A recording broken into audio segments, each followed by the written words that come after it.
Somewhere in Manhattan, on the 11th floor of a private hospital room overlooking Central Park, a woman is watching cartoons. She has been watching cartoons, the Smurfs, the Flintstones, for the better part of 2 decades. She orders her meals from the hospital kitchen. She tips the nurses who fix her television. She speaks almost exclusively in French, so that the people around her cannot understand what she is saying. Outside the door to her room, a card has been taped over the real room number. It reads 1B. The name on it is not her name. It is Harriet Chase. Harriet Chase does not exist. The woman in that room owns 3 mansions, one in Manhattan, one in Santa Barbara, one in Connecticut, all of them empty, all of them staffed, all of them maintained at a cost of tens of thousands of dollars every single month, for estates she will never visit again. She owns paintings by Renoir and Degas, a violin built in 1709 by Antonio Stradivari, and an apartment on Fifth Avenue with 42 rooms, including a library so long that, standing at the fireplace, you could see Central Park through a window nearly 110 feet away. Her fortune at its height exceeds $300 million, and while she lies in that hospital bed, trusting, fragile, alone, the people she has paid to protect her are busy helping themselves. Her attorney will receive gifts worth millions. Her accountant will come under criminal investigation. Her beloved private nurse will eventually be asked to return $5 million of the $31 million she has been given. No one will go to prison. This is the story of Huguette Clark. To understand Huguette Clark, you must first understand the world she was born into, because it was not a world that most human beings have ever been permitted to see. She was born on June 9, 1906, in Paris, France. The second daughter of William Andrews Clark, a man who had, through ruthlessness, vision, and a near-total absence of sentimentality, made himself into one of the wealthiest men in the United States.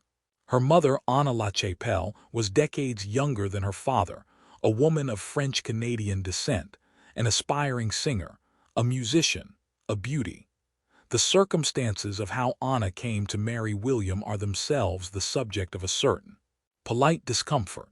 Contemporary newspaper accounts noted that after Anna's father died, Senator Clark had extended financial assistance to the bereaved family and had eventually induced them to allow him to make the young girl his ward. Anna was 17 when she first came under William's guardianship. She was 28 when she gave birth to their first daughter, Andre. She was 27 when she became his wife, a fact kept secret from the public for years. William Clark was 66 at the time of their marriage. He already had 5 grown children from his first wife. These are the coordinates of Huguette's origin: old money, complicated love, the vast, gilded machinery of a Gilded Age fortune. Her father was not a man history has treated gently. He was a copper baron who built his empire in the mines of Butte, Montana, and in the smelting operations of Jerome, Arizona, industries that consumed men as readily as they consumed ore. He was a United States Senator from Montana, though his election to that post became one of the great bribery scandals of its era, eventually forcing him to resign. He was a railroad magnate. He was, by some accounts, one of the founders of Las Vegas, a city whose founding myth has always been somewhat inseparable from the ambitions of men with too much money and too little oversight. But to a small girl in the 16th arrondissement of Paris, none of that would have been legible. What was legible was the apartment on Avenue Victor Hugo, the dresses, the language, French, always French, that wrapped her childhood in a kind of silk. Then, when she was 5 years old, the family moved to New York City. The house they moved into was not a house, precisely. It was a 6-story, 121-room mansion at 962 Fifth Avenue, the largest private residence in New York City at the time. It was the kind of building that entire city blocks look at differently. It announced, without apology, that the family inside it was not like other families. Huguette was educated at the Spence School on Manhattan's Upper East Side, an institution founded in 1892 for young women of precisely her social station. She was shy. She was artistic. She was, by all accounts, deeply attached to her older sister, Andrée, a girl described as luminous and full of life, the kind of presence that makes everyone in a room feel more alive. In 1919, Andrée Clark died of meningitis. She was 16 years old. Huguette was 12. There is no clinical explanation for the way grief shapes a person. But it is worth noting, as a simple fact, that Andrée's death left Huguette as the sole child of her parents' late-life marriage. It left her with a father in his 80s, a mother in her early 40s, and an interior life that, from this point forward, would turn increasingly inward. She would name things after Andrée: a bird refuge in Santa Barbara, a camp donated to the Girl Scouts, as if keeping the name alive in the world could compensate for the fact that the person bearing it was gone. Her father died in 1925, when Huguette was 18. He left behind one of the largest fortunes in America, distributed among his children from both marriages, though the lion's share of the most liquid assets and the most significant properties would eventually fall to Huguette and her mother. They moved from the 121-room mansion to a 12th-floor apartment at 907 Fifth Avenue, a 12th-floor apartment on Fifth Avenue overlooking Central Park. For most people, that is an arrival. For Huguette Clark, it was simply the next address. In the 1920s, Huguette Clark was a young woman of considerable accomplishment and considerable means, and the two things did not always sit comfortably together. She painted. She painted seriously, not in the dilettante manner of wealthy women who needed something to do with their afternoons, but with a real commitment to the discipline. In 1929, she exhibited 7 of her own paintings at the Corcoran Gallery of Art in Washington, D.C., one of the most prestigious art institutions in the country at the time. Whatever the critics may have thought of the work, the gesture itself was significant. Huguette Clark, heir to one of the great American fortunes, was trying to be seen for something other than her inheritance. She played violin. She was passionate about the arts in the way that only people who genuinely feel things can be passionate, not as a pose, not as a social credential, but as a private necessity. She would later purchase a violin made in 1709 by Antonio Stradivari, known as La Pucelle, the Virgin, and a Renoir painting, In the Roses, dating from 1882. These were not the acquisitions of a woman trying to impress anyone. They were the acquisitions of a woman furnishing the interior of a life she intended to live very privately. She also collected dolls. This will become important later, not for what it reveals about her eccentricity, but for what it reveals about her consistency. Huguette Clark was, from a very young age, more comfortable with the miniature world than with the full-sized one. The dolls she collected were French and Japanese, extraordinarily lifelike, dressed in couture she commissioned specifically for them. She occasionally attended Christian Dior fashion shows in New York City, not for herself, but to find inspiration for clothing to dress her dolls. There is something in this that requires a moment of stillness rather than judgment. In December 1927, she announced her engagement to William MacDonald Gower, a Princeton graduate and law student, the son of one of her father's business associates. They married on August 18, 1928, at Bellascardo, the family's 23-acre estate on the Pacific coast in Santa Barbara, California. The name means beautiful lookout in Italian, and the property earned it. Terraced gardens descending toward the Pacific, a house that had been torn down and rebuilt during the Depression, the kind of place whose beauty operates on you slowly, like a drug. She and Gower separated within a year. The divorce was finalized in Reno, Nevada, on August 11, 1930. No one has ever offered a fully satisfying explanation for why the marriage failed so quickly.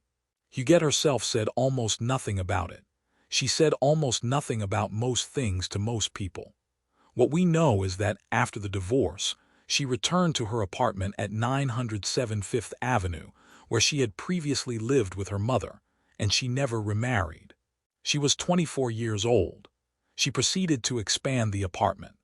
By the time she was finished, the residence at 907 Fifth Avenue encompassed 42 rooms, including a 30-foot library, a 40-foot drawing room, and a 40-foot living room. It occupied the entire 8th floor of the building, as well as half of the 12th. Architectural historian Andrew Alpern, describing the library, noted that from the fireplace, you could see all the way through to Central Park, a sight line of nearly 110 feet. She lived in this apartment with her mother. They were, by all accounts, extraordinarily close. They maintained Bellascardo together, and maintained the fiction that they might return to it one day, even as the decades passed and the visits became less frequent and then stopped altogether. She had a very small group of friends and was, as one acquaintance put it, skittish around strangers. She spent most of her time at home. In 1952, she purchased a 52-acre estate in New Canaan, Connecticut, a French-style chateau known as Le Beau Chateau. It sat on wooded land that caught the New England light in the particular way that New England light falls in autumn, golden and brief. Whether she found peace there, or simply found another address to maintain, is unclear. What is clear is that by the 1950s, Huguette Clark had built herself a life of exquisite, controlled solitude. She had the apartment. She had the estates. She had her painting, her dolls, her music. She had, above all, her mother. And then her mother died. Anna Clark died in 1963. Huguette was 56 years old. The death of a parent, even one long anticipated, even one attended by every care that money can buy, is an amputation. You do not recover from it. You adapt to the loss and you carry it, and eventually you organize your life around the fact of it, but you do not recover. After 1963, those close to Huguette noted a change. She became even more reclusive. She rarely left the apartment. The phone calls became fewer and shorter. The visits stopped almost entirely. She was still alive, of course, still painting, still tending to her dolls, still paying the staff at Bellascardo their $40,000 a month to maintain an estate she would never visit again. But something had shifted. The woman who had once attended Dior fashion shows, even if only to dress her dolls, no longer went out at all. She was retreating. She was retreating into the only territory she had ever fully controlled, the private interior of her own mind. No one at this stage thought to be alarmed. She was wealthy, she was eccentric, she was solitary. These things were not unusual in women of her class and her era. The world, by and large, left her alone. The world, by and large, had no idea what it was leaving her alone with. By 1991, Huguette Clark had not seen a doctor in 20 years. Let that sit for a moment. 20 years. A woman of 84 years old, living alone in a 42-room apartment on Fifth Avenue, with a fortune exceeding $300 million, and she had not seen a physician in 2 decades. She had grown frail. She had developed numerous cancerous lesions across her face, lesions so severe that they were beginning to interfere with her vision, with her ability to eat. Physicians who would later examine her would describe her as looking like an apparition, like somebody out of a concentration camp. This is not an image that arrives without context. Huguette Clark had spent her entire adult life constructing a fortress of solitude. After her mother's death, the fortress became total. She had grown to distrust outsiders, including, and perhaps especially, the distant relatives who bore the Clark name but who had, in many cases, never met her. She suspected, with the instinct of a woman who had spent decades watching how money changes people, that anyone who sought access to her was seeking access to her fortune. She was not wrong to suspect this. She was simply, as it turned out, looking in the wrong direction. Because the people who would ultimately do her the most harm were not strangers. They were the people she had hired to protect her. On March 26, 1991, Huguette Clark was admitted to Doctors' Hospital on the Upper East Side of Manhattan. She underwent surgery to remove the basal cell tumors from her face, reconstructive procedures to her lips, her right cheek, her right eyelid. A nurse noted in her chart, with a clinical candor that reads now as almost unbearable, that Clark behaved like a homeless person, no clothes, not in touch with the world, had not seen a doctor for 20 years, and threw everyone out of the room. She recovered from the surgery. Then, despite the recovery, despite her physician, Dr. Henry Singman, strongly urging her to return home, Huguette Clark chose to remain in the hospital. She paid $829 per day for her room. Her room on the 11th floor overlooked Central Park. This is the crack in the story. Not a dramatic single event, no confrontation, no betrayal announced by thunder. Just a woman, newly frail, newly alone in a way that had perhaps never been fully acknowledged even by herself, who looked at the controlled environment of a hospital room and felt, for the first time in a long time, something resembling safety. Her doctor tried to send her home. She declined. She was, as Singman later said, perfectly happy content to remain in the situation she was in. And so she stayed. And the door she left open when she checked into Doctor's Hospital, the door to her affairs, to her finances, to the vast, largely unsupervised machinery of her estate, remained open too. There was an attorney named Wallace Bach. There was an accountant named Irving Kamsler. These were the men paid to manage Huguette Clark's affairs, to protect her interests, to be the bridge between a reclusive heiress and the world she had deliberately withdrawn from. And over the years, in the unlit space created by her withdrawal, certain transactions began to occur. Gifts were made. Documents were prepared and signed. A will was drafted, and then another will, and then another, the specific provisions of each shifting in ways that would only become fully visible after Huguette Clark was dead and beyond asking. Let us speak plainly about what happened, because the story deserves plainness. Wallace Bach, Clark's attorney, reportedly received lavish gifts over the years of his service to her, gifts that, in a functioning attorney-client relationship, would have raised immediate and serious professional concerns. A former paralegal at his firm, a woman named Cynthia Garcia, would later describe one gift in particular. Following the September 11th attacks in 2001, Clark gave Bach $1.5 million to build a bomb shelter at an Israeli settlement in the West Bank, near the homes of his daughters. $1.5 million to build a bomb shelter for his daughters. Garcia also alleged that Bach tried, on multiple occasions, to persuade Clark to sign wills in which he was named as a beneficiary. Bach's spokesperson would later acknowledge only that Clark had a will. The specific contents of those intermediate drafts, the wills signed and then superseded, would become, after her death, the subject of one of the ugliest estate disputes in recent American legal history.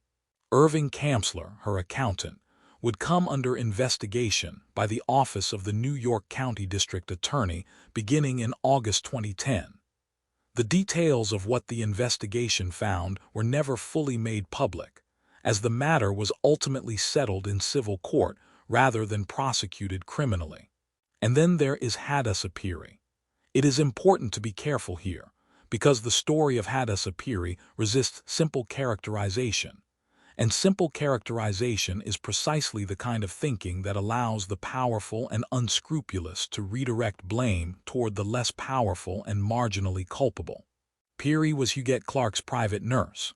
Over the nearly 2 decades of Clark's hospital residency, she became, by most accounts, the person Clark was closest to in the world, the person who sat with her, watched cartoons with her, spoke with her, understood the particular cadences of her loneliness.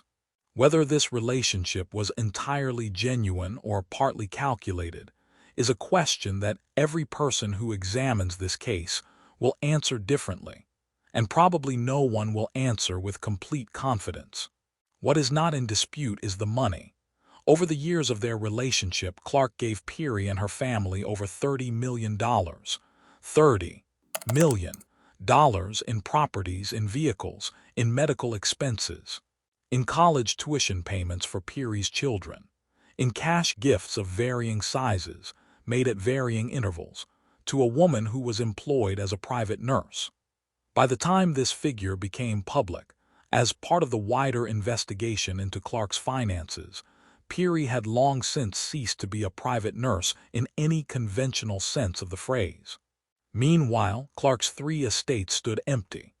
Bellisgardo, the 23-acre Pacific Coast property she had not visited since the 1950s, consumed $40,000 per month in maintenance costs. The apartment at 907 Fifth Avenue, 42 rooms, 2 entire floors, sat dark and silent, tended by a small staff who had, by the time investigative reporter Bill Dedman began making inquiries in 2010, not seen their employer in decades. Dedman, a Pulitzer Prize-winning reporter then working for NBC News, published the first of his investigative pieces on Huguette Clark in February 2010. He had initially been looking for a story about empty real estate. What he found was something considerably more complex. He found that the caretakers at all 3 of Clark's residences had not seen her in years. He found that her palatial estates had been sitting empty, maintained at enormous expense, while their owner lay in a hospital room watching Smurfs cartoons under the name Harriet Chase. He found that some of her personal possessions had been quietly sold, among them La Pucelle, the 1709 Stradivari violin, and the Renoir painting in the roses. He found that the Degas pastel danseuse Facent des Points, a work depicting a dancer in the act of rising on point, her arms extending behind her as if about to take flight, had been stolen from her Fifth Avenue apartment sometime in the early 1990s after she checked into Doctor's Hospital. The painting, valued at $10 million, had eventually made its way through a gallery in New York to the collection of Henry Bloch, the co-founder of H&R Bloch, who had purchased it in good faith and would not learn until 2005 that the FBI was investigating the work's provenance. The Degas theft was never solved. The European gentleman, seemingly from a good family, who had sold it to the gallery, claiming to have inherited it, was never identified. Consider for a moment what it means to steal a $10 million painting from a woman in a hospital bed. Consider that this could happen at all. The woman who owned it was alive. She had legal representation. She had an accountant. She had employees. She was not incompetent. A neurologist who visited her in 2006 found her alert and cheerful, neurologically normal in every way. She was, by the doctor's account, cute as pie, perfectly content. She was simply, in the most fundamental sense, undefended. And the people who were supposed to defend her were, whether through negligence or active participation, not doing their jobs. In September 2010, a grand-half-nephew and 2 grand-half-nieces, Ian Devine, Carla Hall Friedman, and Karine McCall, distant relatives whose relationship to Huguette was genealogical rather than personal, filed a request with the court to appoint an independent guardian to manage Clark's affairs. In a 1-paragraph ruling, Judge Laura Visitation Lewis denied the request. 1 paragraph. A woman whose attorney is under investigation, whose assets are being sold, whose 50,000-square-foot estates are staffed by employees who have not seen her in 30 years, and the court declined to intervene. In 1 paragraph. By this point, investigators had already begun examining 2 versions of Clark's will that existed simultaneously. The first, signed in 2005, left 75% of her estate, roughly $300 million, to charity, with significant bequests to Peary, to her goddaughter Wanda Stika, and to the newly created Bellisgardo Foundation. The second, signed 6 weeks before the first, left her estate almost entirely to her family. Let that timeline settle in. 6 weeks before the charitable will was signed, a different will existed, one that left everything to the family. Then, in the course of 6 weeks, the will changed completely. Then, 2 decades later, Both wills would become evidence in a court dispute involving 19 distant relatives who, by their own admission, had not seen Huguette Clark in decades, the last of them in 1957, and many of whom had never met her at all. These relatives, in their legal challenge to the 2005 will, cited as evidence of Clark's mental incompetence, her obsession with lifelike French and Japanese dolls, her collection of model castles, her affection for the Smurfs, her reclusiveness, her tendency to give money freely. It is worth pausing here to note something. Every characteristic cited as evidence of Huguette Clark's mental incapacity was a characteristic she had possessed for her entire adult life. The dolls, the reclusiveness, the generosity with money, these were not symptoms of late-onset decline. They were the expressions of a personality that had always been, by conventional social standards, unusual. The relatives challenging the will were not arguing that she had lost capacity. They were arguing that the capacity she had always had was not the right kind. There is a name for this kind of argument. It is not a medical term. Huguette Clark died on May 24, 2011, at Beit Israel Medical Center in New York City. She was 2 weeks short of her 105th birthday. She had been moved to an intensive care unit a month earlier, and then to a room with hospice care. At the moment of her death, Heiress was by her side. She had long said she did not want a funeral, did not want priests. A Catholic priest was summoned to give her last rites. She was entombed on the morning of May 26th, before the gates of Woodlawn Cemetery in the Bronx were opened to the public, in the family mausoleum in Section 85. The mausoleum, originally commissioned by her father, altered in 2011 to accommodate the body of his last surviving child.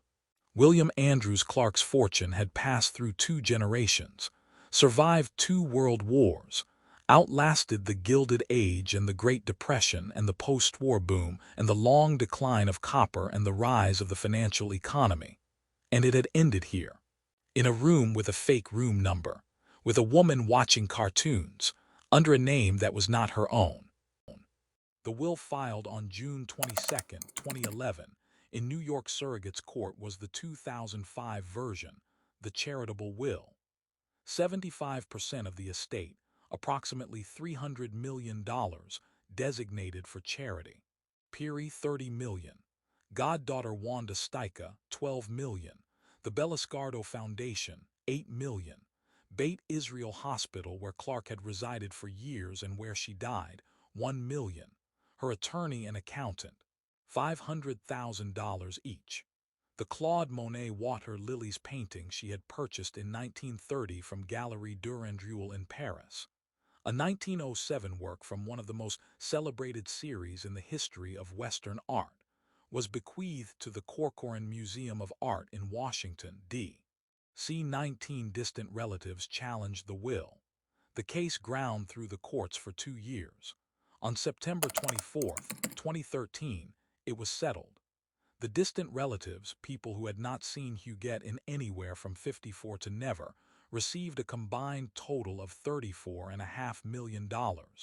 Heiress received nothing from the estate.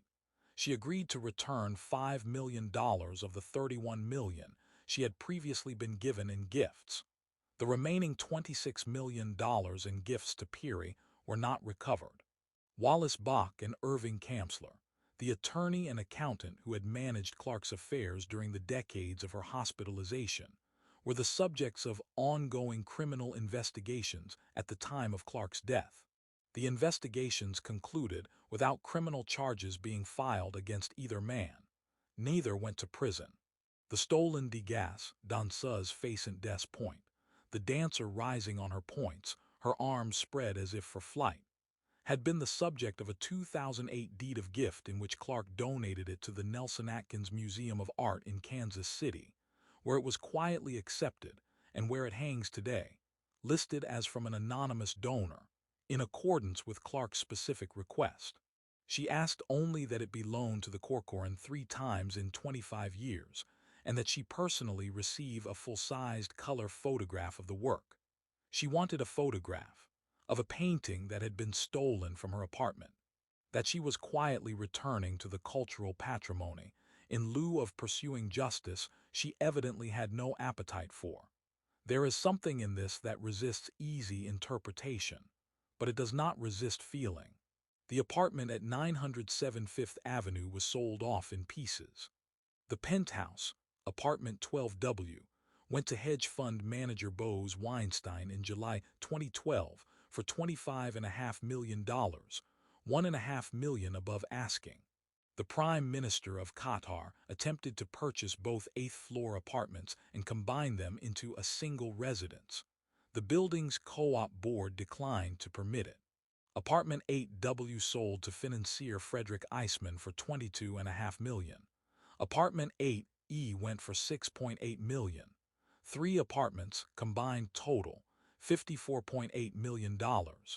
Le Beau Chateau, the French-style chateau in New Canaan, Connecticut, which had sat empty for more than 60 years, sold in April 2014 to fashion designer Reed Krakoff and his wife for $14.3 million, a reduced price that reflected, perhaps, the particular melancholy of a house that has been maintained but never lived in. Belliscardo, the estate in Santa Barbara where Huguette had married, and where she had never returned after the 1950s, was transferred to the Belliscardo Foundation, a new charitable entity created specifically to honor her love of the arts and her love of a place she could not bring herself to go back to. In April 2012, 17 items from Clark's personal jewel collection were auctioned at Christie's.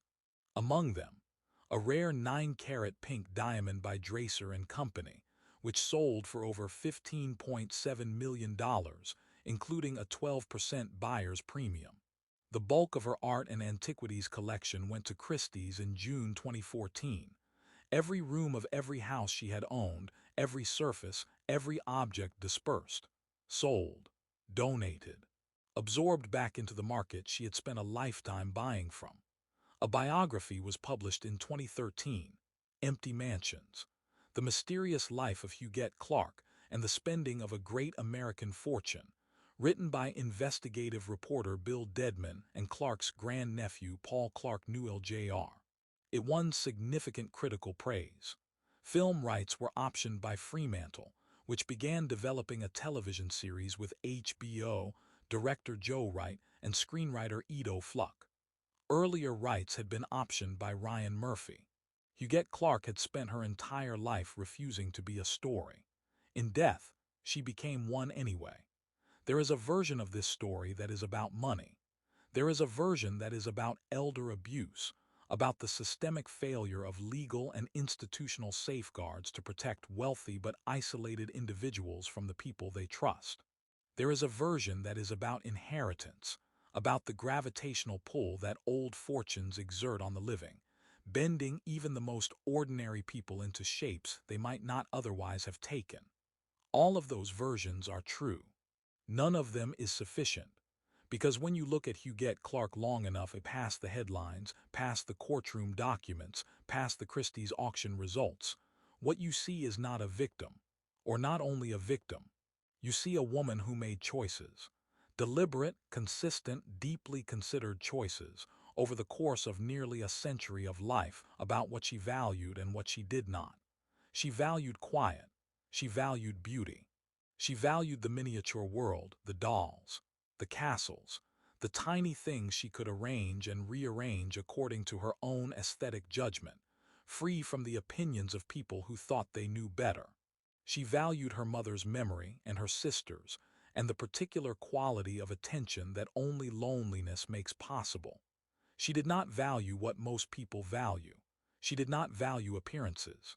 She did not value the social performance of wealth, the galas, the charity boards, the strategic philanthropy that makes fortunes legible to the world. She had 42 rooms on Fifth Avenue, and she sat in approximately 3 of them. She did not value family as a concept. She valued specific human beings: Andre, gone at 16, Anna, gone in 1963, the nurse who watched cartoons with her, the hospital workers who fixed her television. She gave $25,000 to those workers, a sum that would represent years of income to most of them, not because it was strategic, but because it was, apparently, her honest estimate of what the gesture was worth. What was done to her, the theft, the manipulation, the legal maneuvering, the slow, quiet exploitation of her isolation was real, and it was wrong. And the fact that no one was held criminally responsible, for it is a failure that belongs to all of us, to every institution that looked at 100-year-old woman living under a false name in a hospital room, and concluded that the situation required one paragraph of judicial consideration. But Huguette Clark was not merely a passive object of exploitation. She was a person who had engineered her own invisibility with extraordinary precision over extraordinary time, and who had then been surprised, or perhaps not surprised at all, to find that invisibility has a cost. The cost is this: when you make yourself unseen, the world cannot protect you. And some of the people who move in the dark spaces you have created will be moved, not by affection or loyalty, but by the oldest human appetite there is. Here is the thing that none of the obituaries said clearly enough. Huguette Clark did not end up alone because she was mentally ill.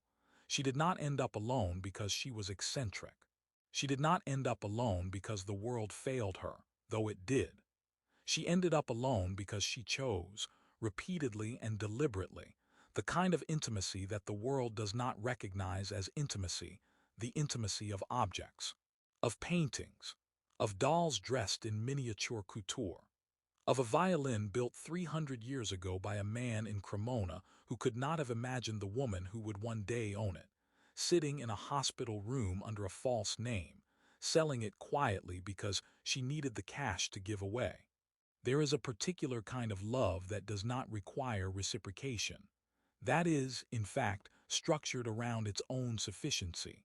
The love of a collector for her collection, the love of an artist for her work, the love of a solitary person for the objects that hold still when everything living moves away. This kind of love is not pathological. It is ancient. It is, perhaps, the oldest kind. What is pathological is the world's insistence that it is not enough. Huguette Clark lived 104 years. She was born into the Gilded Age and died in the age of the Internet. She outlived a sister, both parents, a husband, 5 half-siblings, and most of the social world she had been born into. She watched copper become steel become silicon. She watched New York transform itself a dozen times and never return to the city streets. She watched cartoons in a hospital room on the 11th floor, overlooking a park, her window framed like a painting. She maintained 3 mansions she would never see again. She dressed her dolls in Christian Dior. She gave $25,000 to the man who fixed her television. In the end, the question this story asks is not about money or law or the failure of institutions to protect the vulnerable from the predatory. The question it asks, quietly, from beneath everything else, is this: what does it mean to live a life entirely on your own terms? And the answer Huguette Clark provides, with her silence and her dolls and her 42 rooms and her false name and her cartoons and her undisputed, undiminished, technically neurologically normal interior life, is the most unsettling answer imaginable. It means that the world will call you mad. It means that the people who love you will be the people you pay. And it means that when you are gone, they will sell everything you owned in pieces and argue over the proceeds, and eventually, after the lawyers and the courts and the auction houses have all taken their share, the remainder will go to the arts. Just as she asked, just exactly as she asked.